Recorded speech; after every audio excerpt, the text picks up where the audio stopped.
আবার শুরু থেকে নিয়ে আমাদেরকে 37টা দেওয়ার পরে আবার আমাদের বয়ান শোনা যে আপনাদেরকে আরো লাগবে, আপনাদের তো অনেক দেওয়া হইল। তো আমাদের সমঝোতার আসন সমঝোতা ছিল এরকম যে তারা আমাদেরকে 40টা আসন দিবে এবং আব্দুল্লাহ মোহাম্মদ তাহের বলেন আমি অনেক রিস্ক নিয়ে আরো 5টা আসন বাড়াইছি, এর বেশি আমাদের দেওয়ার কোনো ক্ষমতা নাই। আমরা বললাম এটা কার সিদ্ধান্ত? বললো এটা জামাত ইসলামের সিদ্ধান্ত।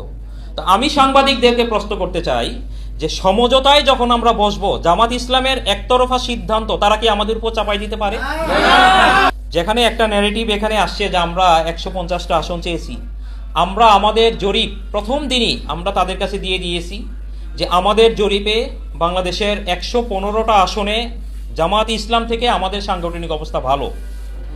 আরও 42টা আসনে আমাদের বক্তব্য ছিল যে এইখানে আমরা জামাত ইসলাম কাছাকাছি বা কম বেশি কেউ হইতে পারে, কিন্তু বাংলাদেশের বাস্তবতা, ওলামায়ে কেরামদের অবস্থান, দেশের স্বাধীনতার অবস্থান ইত্যাদি নিরিখে আমাদের বক্তব্য ছিল এই আসনগুলোতে আমরা ভালো করতে পারবো, কিন্তু আপনাদের জন্য কষ্ট হবে। এটা ছিল আমাদের জরিপ, যেটা আমরা তাদের কাছে তুলে ধরেছি। কিন্তু এর বিপরীতে তারা বলল যে তারা থার্ড পার্টি দিয়ে তারা জরিপ করাইছে। আমাদের এখানে বড় কোশ্চেন হলো, আমাদের জরিপ আমরা আমাদের সাংগঠনিক চ্যানেলেই আমরা তৈরি করছি, আমরা স্বীকারও করি যে এটা আমাদের সাংগঠনিক জরিপ, এটা আমরা তাদের কাছে দিলাম। তো তাদের যেই জরিপ, যেটা থার্ড পার্টি জরিপ, আপনারা সবাই জানেন থার্ড পার্টি জরিপ তার মানে জামাত ইসলাম আমাদের বাহিরে ভিন্ন কেউ করছে। এই জরিপ তো জাতির সামনে প্রকাশ হওয়া দরকার ছিল, কিন্তু যখনই আমরা তাদের কাছে চাই তারা বলেন এটা সিক্রেট, এটা দেওয়া যাবে না। এইটা তাদের লাস্ট দিন পর্যন্ত, মানে আমরা সর্বশেষ যেদিন আমরা তাদের মিটিং থেকে বের হয়ে চলে আসলাম সেদিন পর্যন্ত তাদের বক্তব্য যে এই মানে সেদিন পর্যন্ত আমরা তাদের এই জরিপের চেহারাও দেখি নাই।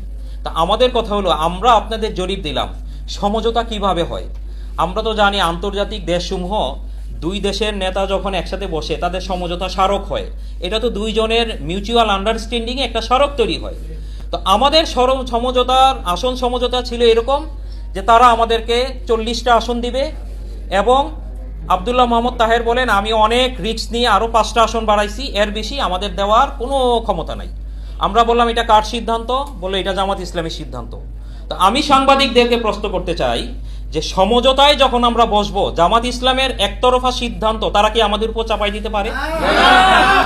বিষয়টা শুরু থেকে একদম শেষ পর্যন্ত এরকম ঘটনাই ঘটছে। আরও একটা ঘটনা, আমরা প্রথমে বেশ কিছু আসন বিন্যাস করে দেখা গেল কথার কথা আমরা 51টা আসন আমাদেরকে দেয়া হয়েছে।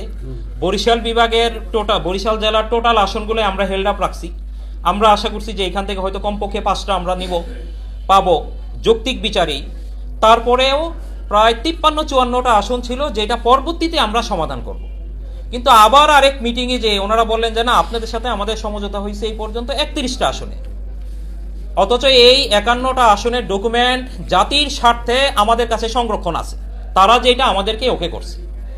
তো এইভাবে পুনরায় যখন শুরু হইল, আবার শুরু থেকে নিয়ে আমাদেরকে 37টা দেওয়ার পরে আবার আমাদের বয়ান শোনা যে আপনাদেরকে আরো লাগবে, আপনাদের তো অনেক দেওয়া হইল, অথচ তখনও আরো যেই যৌক্তিকভাবে যে আসনগুলো আছে সেগুলার সংখ্যা যোগ করলেও আমরা 70-এর কাছাকাছি চলে যাই। তো এই ছিল তাদের সাথে বক্তব্য। সর্বশেষ তারা আমাদেরকে, আপনারা যদি বলতে পারেন যে আপনারা লাস্ট মুহূর্তে কেন বের হলেন, তারা যে আমাদেরকে 45টা দিবে এই বক্তব্যটা পরিষ্কারভাবে তাদের মুখ থেকে বের হয়েছে লাস্টের দিন। যদি তারা শুরু থেকেই বলতো আমরা তাদের ব্যাপারে শুরু থেকেই পদক্ষেপ নিতাম। কেন আমাদেরকে তারা যৌথ মিটিংয়ে আমাদের সাথে যে সিদ্ধান্ত হয়েছে যে 4টা মূলনীতির ভিত্তিতে আসন বন্টন করা হবে, এর মধ্যে যার অবস্থান যেখানে ভালো, এইটা হইল প্রথম একটা ক্রাইটেরিয়া। কিন্তু আমরা দেখলাম আসন বন্টনের সময় আমাদের যেখানে শক্তিশালী অবস্থান তারা সেখানে বলতেছে যে এখানে আমাদের জেলা সভাপতিকে দিতে হবে, এখানে আমাদের সেক্রেটারিকে দিতে হবে, এখানে আমাদের আমির একজনকে কমিটমেন্ট করছেন তাদেরকে দিতে হবে, এইখানে বিগত 3 নির্বাচনে একজন প্রার্থীকে দাঁড়া করায় আমরা দিতে পারি নাই, তাকে দিতে হবে। অথচ ওই আসনগুলাতে আমরা মানে সাংবাদিকদের নিরপেক্ষ জরিপেও প্রমাণিত হবে আমরা সেখানে শক্তিশালী। এবং আমরা আপনাদের সামনে আল্লাহর উপর তাওয়াক্কুল করে ঘোষণা করতেছি 12 তারিখের পরে আমরা ওই আসনগুলা আবারও বলবো যে এই আসনগুলা তারা আমাদের কাছ থেকে নিতে চেয়েছিল। এরকম একটা অবস্থা তারা যেটা তৈরি করে, যেখানে আমরা গতকাল বলেছি যে তাদের সাথে সমঝোতা বসা আমাদের আত্মমর্যাদার একটা প্রশ্ন ছিল, জাতির গণ আকাঙ্ক্ষাকে প্রশ্নবিদ্ধ করে ফেলা হয়েছিল। এবং যেভাবে বিএনপি জোট সেটা একটা স্বতন্ত্র জোট, আমরা তো সেই জোটে নাই।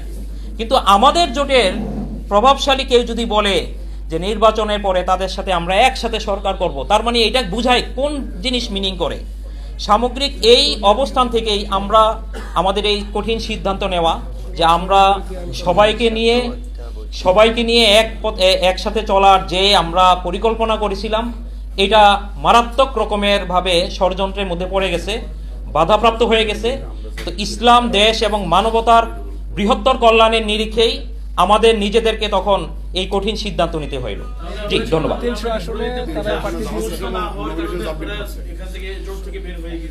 এটা তো একটা যৌক্তিক বিষয়। সমঝোতা তো আমাদের কোনো জমির বন্টন নিয়ে তো হয় নাই। সমঝোতার মূল একটা পয়েন্ট ছিল আসন সমঝোতা, তাই না?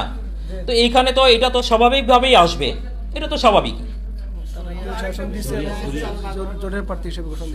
আমরা আরেকটা বিষয় দেখছি যে গতকালকে আপনাদের প্রেস মিটিংয়ে বলা হয়েছে যে আপনারা তাদের আমির, জামাতের আমির হচ্ছে খ্রিস্টান, যে ইয়ার সাথে বক্তব্য, তখন সেখানে তারা শরিয়া আইন বাস্তবায়ন করবে না, প্রচলিত আইনই দেশ চালাবে, এরকম একটা কমিটমেন্ট তারা। সামগ্রিক এই বিষয়গুলা দেশের ইসলামী জনগণের ইসলামী সেন্টিমেন্টের বৃহত্তর মানে গণচেতনার পরিপন্থী আমরা মনে করি। এই ধরনের আরও অনেক কিছু কথা আছে যে তাদের প্রার্থীরা যেখানে প্রার্থী হবে তাদের মুখ থেকে এই কথা যদি আসে রোজা আর পূজা এক সমান, এটা তো মুসলমানদের চেতনার সাথে সাংঘর্ষিক।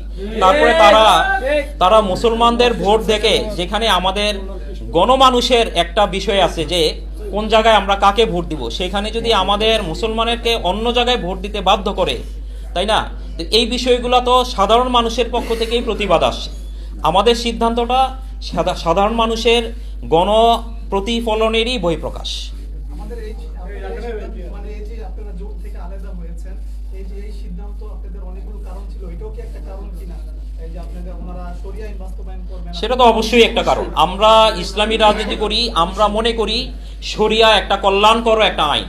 শরিয়া কারোর উপর জুলুম করে না, একমাত্র শরিয়ার মাধ্যমেই এদেশের হিন্দু, বৌদ্ধ, খ্রিস্টান, পুরুষ, নারী, লিঙ্গভেদে সকলের অধিকারকে প্রতিষ্ঠা করার একটা গ্যারান্টি হলো শরিয়া আইন। এবং আরো একটা বিষয় হলো, শরিয়াকে এত ভয় কেন সবার? বর্তমানে বিদ্যমানে বাংলাদেশে অনেক আইন শরিয়া অনুযায়ী চলে। সম্পত্তির বন্টন, বিবাহ শাদী, এছাড়াও শরিয়া আইনের সাথে সামঞ্জস্যপূর্ণ অনেক আইন বাংলাদেশে আছে। শরিয়া খুনের বদলাই তো খুন বলে। বিদ্যমান বাংলাদেশে আইনেও খুনের বদলা সর্বোচ্চ শাস্তি তো ফাঁসি। খুনের হত্যার শাস্তির প্রক্রিয়াদানটা ভিন্ন, কিন্তু রায় তো একই। ধর্ষণের সর্বোচ্চ শাস্তি বর্তমান আইনেও মৃত্যুদণ্ড।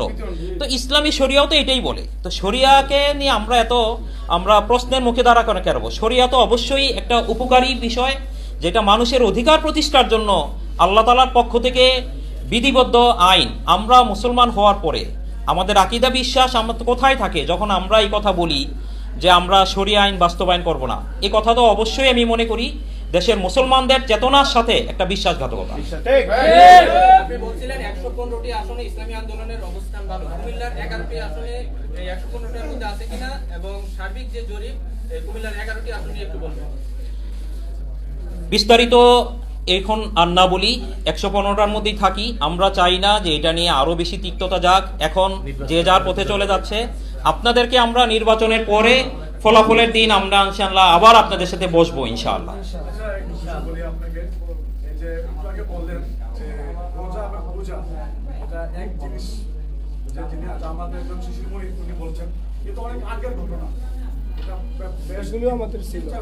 এটার পক্ষে থেকে তাদের অফিসিয়ালি কোনো প্রতিবাদ বা তাদেরকে ধমকি দেওয়া এটা তো আমরা শুনি না।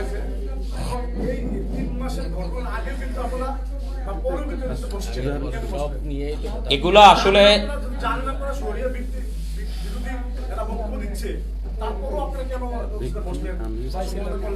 একজন ব্যক্তির একটা কথা যেটা আমরা তাদেরকে বলছি, এটা ঘটনা প্রসঙ্গে বলা যে আসলে তারা, কিন্তু তাদের আমির এই ঘোষণা করছেন কবে? তাদের আমির যেই কথাটা বলার জন্য ফখরুল ইসলাম আলমগীরকে সবাই একেবারেই তীরবিদ্ধ করে ফেললো, ফখরুল ইসলাম আলমগীরও তো একই কথাই বলছেন। তারা তাদের অবস্থানে, সেটা তাদের ঠিক হইতে পারে। কেন বিএনপি তাদের প্রচলিত গণতান্ত্রিক বা সেকুলার রাজনীতি তারা করুক, কিন্তু যারা ইসলামের নামে রাজনীতি করে তাদের একজন শীর্ষ পর্যায়ের ব্যক্তি এবং যাদেরকে তারা বলপূর্বক জোটের শীর্ষ নেতা হিসেবে তারা মানে সবার কাছে প্রচার করেন, উনি যখন এই কথাটা বলে তখন ইসলামের এক বাক্স নিয়ে আমাদের রাজনীতি করা, এদেশের জনগণ কি এই কথাটা কি মেনে নিচ্ছে কিনা, অথবা এটা এরপরেও যদি আমরা যদি জনগণের পক্ষে কোনো প্রতিবাদ না করি, এটা জনগণের প্রতি একটা বিশ্বাসঘাতকতা করা হয় কিনা, এই বিষয়ের প্রশ্নটা আমি আপনাদের কাছে রেখে দিলাম। আচ্ছা, এখন কি আপনারা কি এককভাবে নির্বাচন করবেন না জামাতের সাথে আমরা বিএনপি বা জাতীয় পার্টি যাই বলেন তাদের সাথে যাওয়ার কোনো সম্ভাবনাই আমাদের নেই। আমাদের এজেন্ডাই হলো দেশে ইসলামকে প্রতিষ্ঠিত করা। ইসলামকে প্রতিষ্ঠা করার এই এজেন্ডার সাথে, এই মূলনীতির সাথে যারা সমমত প্রকাশ করবে এবং আন্তরিকভাবে কাজ করবে, তাদের সাথে আলোচনা করা, একসাথে চলার রাস্তা আমাদের জন্য এখনো খোলা। জি, সবাইকে আন্তরিক ধন্যবাদ।